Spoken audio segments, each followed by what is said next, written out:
محترم سامعین، السلام علیکم ورحمۃ اللہ وبرکاتہ۔ اب ہم آپ کو اصحاب القریہ کا قصہ سنائیں گے۔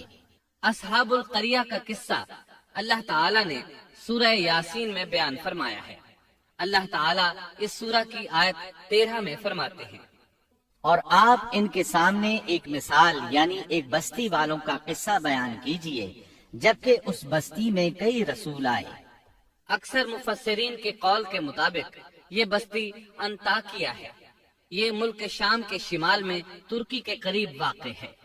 اس بستی میں اللہ تعالیٰ کے رسول تشریف لائے، جیسا کہ سورہ یاسین آیت 14 میں ہے۔ جب ہم نے ان کے پاس 2 رسولوں کو بھیجا۔ ایک ہی وقت میں 2 نبی دونوں دعوت پیش کرتے ہیں، لیکن ہوا کیا؟ اللہ فرماتے ہیں، سو ان لوگوں نے اول دونوں کو جھٹلایا، پھر ہم نے تیسرے سے تائید کی، سو ان تینوں نے کہا کہ ہم تمہارے پاس بھیجے گئے ہیں۔ مطلب یہ کہ 3 نبی بیک وقت انہیں اللہ کا پیغام سناتے رہے۔ ایک قول کے مطابق ان تینوں کے نام صادق، صدوق اور شلوم تھے، واللہ عالم۔ انہوں نے اپنی قوم کو توحید کی دعوت دینی شروع کی، انہیں ڈرانا شروع کیا اور یہ اعلان بھی کیا، ہمارے ذمے تو صرف واضح طور پر پہنچا دینا ہے، تمہیں ہدایت سے سرفراز کرنا ہماری ذمہ داری نہیں۔ ہدایت صرف اللہ تبارک و تعالی کے اختیار میں ہے۔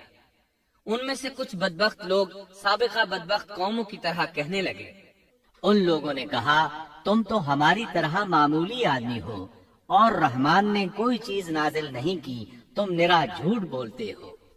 انبیاء کرام ان لوگوں کو دعوت حق دیتے رہے، توحید کا پیغام سناتے رہے، لیکن وہ لوگ اپنے کفر ہی پر ڈٹے رہے۔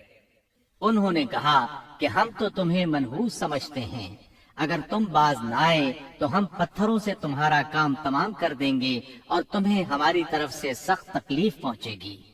پہلے تو انہیں منحوس قرار دیا، پھر سنسار کرنے کی دھمکی دی، سخت سزا کی باتیں کرنے لگے۔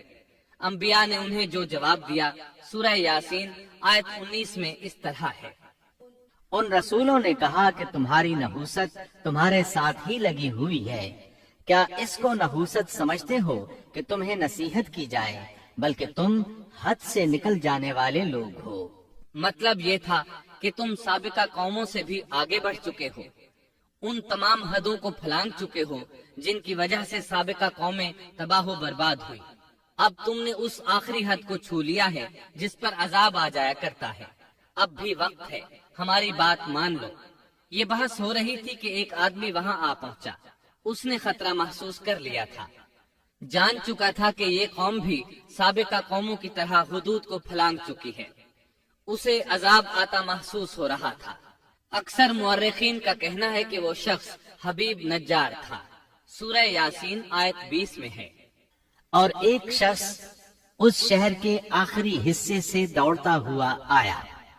وہ شہر کے دور کنارے پر کاروبار کرتا تھا۔ اس نے محسوس کیا کہ عذاب بالکل قریب پہنچ چکا ہے۔ وہ وہاں سے دوڑتا ہوا ان لوگوں تک پہنچا۔ سورہ یاسین آیت 20 اور 21 میں اللہ تعالیٰ فرماتے ہیں، اور ایک شخص اس شہر کے آخری حصے سے دوڑتا ہوا آیا اور کہنے لگا، اے میری قوم، ان رسولوں کی راہ پر چلو، ایسے لوگوں کی راہ پر جو تم سے کوئی معاوضہ نہیں مانگتے اور وہ راہ راست پر ہیں۔ مطلب یہ کہ رسول تو تمہیں نیکی اور بھلائی کا حکم دیتے ہیں، کسی برائی کا حکم تو نہیں دیتے۔ ان کا اخلاق بھی عظیم ہے، یہ تم سے کسی اجرت کا سوال بھی نہیں کرتے۔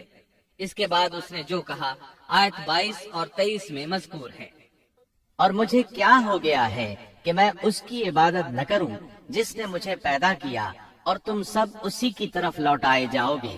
کیا میں اسے چھوڑ کر ایسوں کو معبود بناؤں کہ اگر رحمان مجھے کوئی نقصان پہنچانا چاہے تو ان کی سفارش مجھے کچھ بھی نفع نہ پہنچا سکے اور نہ وہ مجھے بچا سکیں۔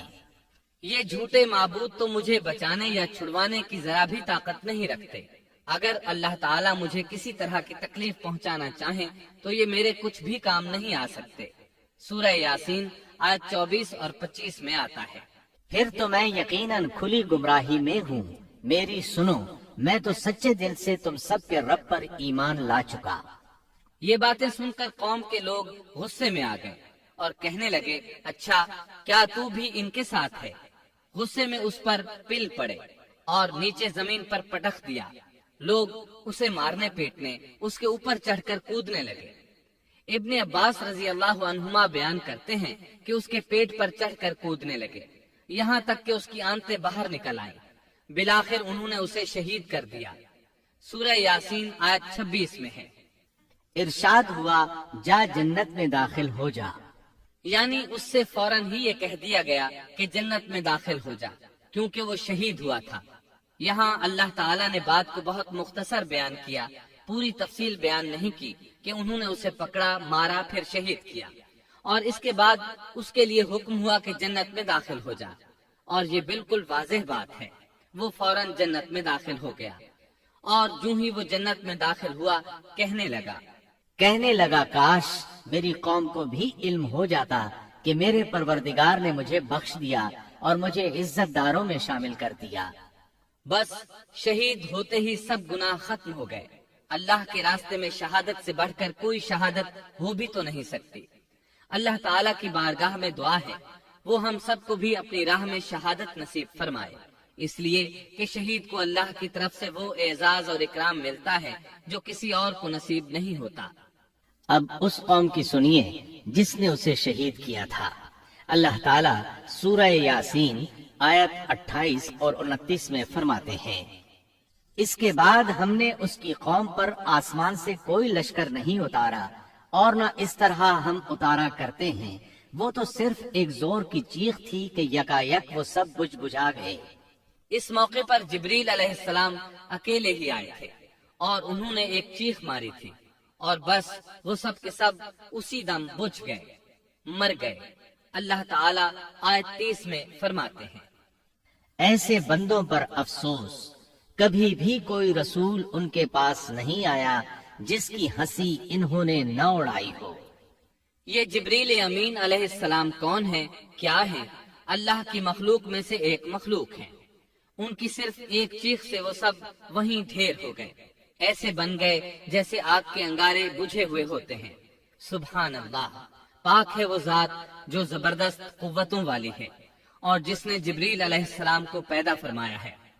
اور جب جبریل مخلوق ہے اور مخلوق کی یہ طاقت ہے تو اس خالق و مالک کی طاقت کا اندازہ بھلا کون لگا سکتا ہے؟ اس کی طاقت کی کیا کوئی حد ہو سکتی ہے؟ یہ قصہ تھا اصحاب القریہ کا جنہوں نے پیغمبروں کو جھٹلایا، اور یہ تھے چند ایک واقعات ان نبیوں اور قوموں کے اور ان کی بستیوں کے جو سیدنا ابراہیم علیہ السلام اور سیدنا شعیب علیہ السلام کے درمیانی زمانے میں ہوئے، جن کے واقعات اللہ تعالیٰ نے ہمارے لیے قرآن کریم میں بیان فرمائے۔